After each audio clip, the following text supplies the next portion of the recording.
তো বন্ধুসকল ৰাতিৰ ভাত মুঠিলৈ বহি গৈছো আকৌ। তো আজি আছে খোৱা কি ইয়াত আছে অমলেট আৰু ইয়াত আছে দালি আৰু বিলাহী দি বনাইছে, মচুৰ দালি হয়, আৰু ইয়াত আছে পুদিনা চাটনি, আৰু ইয়াত আছে সৰু মাছৰ এটা চব্জি আলু দি বনাইছে, আলু আৰু জিকা দি।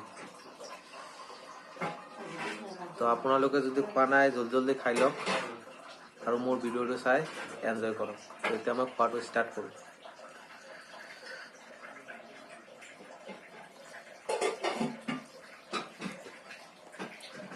জয় শ্ৰী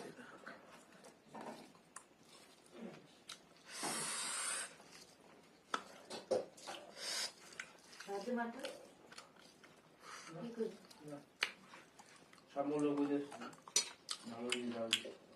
পুদিনা চাটনি,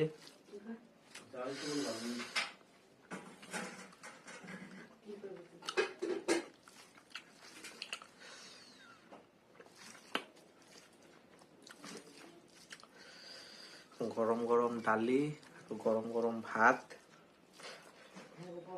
আৰু লগত আছে কণী অমলেট, আৰু ইয়াত আছে পুদিনা চাটনি।